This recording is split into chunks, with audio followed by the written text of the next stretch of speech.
Okay, Coach. 2 games in, 1-1. Just give us kind of a progress report on the ladies and what you've seen so far with the first couple games. Well, I think there's been significant improvements in the last week, in particular in practice, as we've adjusted and expressed concerns in specific areas of our defense. Seen some really good growth, and hopefully some good game film after this weekend will result in even greater growth from the team. Yesterday's game, a lot of offense, which I know you and the fans, everyone likes. What did you take out of that game? Because it seemed like it was a good game for the Mustangs. It was a great game. I thought both teams were pretty equal as far as talent went. We had obviously quite a few people on our roster that had some career highs, so I was really excited about some of that production. But tough match.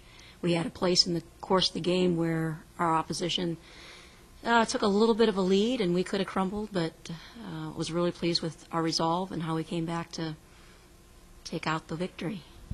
Last Monday, you were rattling off the injuries on the. It sounded like a MASH unit down there with the ladies. Can you give us an update on hopefully some positive progress on the injury front? Well, it still is a MASH unit. We were able to get Santiago back in time for both competitions. She's still suffering a little bit as far as back pain goes, but she's a trooper and a real soldier, so we expected her to try to go if she was at all able to. So we're pleased with that, and Martin's making good progress. She had a cortisone shot, so we're thinking that she'll be ready to go pretty soon. So you expect Christine then to play this weekend, perhaps? Or I'm not sure about this weekend, Okay. but she is making progress. Okay. Allison looks like she'll be out for the year. Bletcher's, we're not sure. She's kind of a day-to-day situation. She hasn't been able to do much more than, say, 20 minutes of practice with us, so she's probably another month away.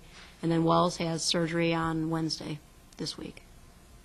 So we always hear it, when the injuries crop up, it gives somebody else a chance to step up. And has that been the case in just 2 games? A couple of players, maybe 2-3 more players, maybe getting some more playing time than they otherwise would have. And have you liked what you've seen for some of the players maybe that are having to step up? Well, there's a number of players that have had to play different positions than what they're used to. Allie Geppert is definitely one of those kids that we brought in as a 4, and she's had to work really hard to try to give us some minutes at the 5 position. She has done a super job again in the last week or so. She's really come into her own and put some points on the board. What our concern was really more defensively.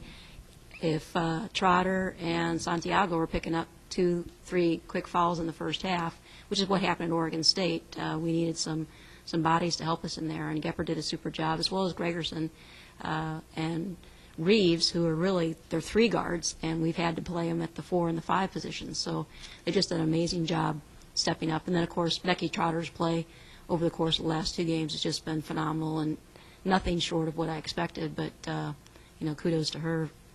We didn't know if we could get 29 minutes out of her, and both from a foul count perspective and also, it's a tough job. She's going against people that are probably 2-3 inches taller than her, if not more, on a regular basis. And, she's holding her own. She's a pretty strong gal. Coach, last year, with the super seniors, with Lisa and Megan, they were kind of the leadership and everything like that. What's it going to take this year to have that success again, as far as, will it be players stepping up on top, like adding to what Christina Santiago provides night in, night out? Is it going to be, role players? What do you think will be the real key this year to building on that success? Well, I do think that Trotter is going to be in that same category as Santiago. I would expect for the performance that she's been putting out on the court to garner first, second team all-conference honors, I would think.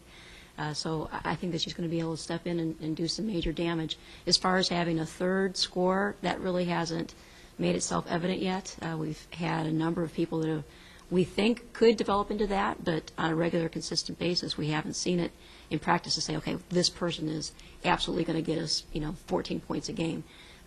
So right now, that's a work in progress, and we're still trying to work that out. On top of just having it be nice to be home for a couple weeks straight, as far as your current homestand, what's like the ultimate goal as far as getting off to a great start, thanks in part to being at home, as far as building momentum and getting everything going? Or Oh, I mean, we're facing great competition. You know, to go to Oregon State and we're down 2 with just a couple minutes to go, and you know, to be right in that game, we're real excited about that. To then turn around and face a really fine New Mexico State team. Pepperdine's going to be one of the top teams to watch in the WCC, and then bringing Illinois in, who's picked to win the Big Ten too. So it's an incredible lineup that we've been able to put together so that we can prepare for a championship. If you don't play the best, you are only going to fool yourself if you're playing some cupcakes. And we've tried to do that, and hopefully I think that the girls are really inspired to try to improve every single day so that we can do a great job against these opponents.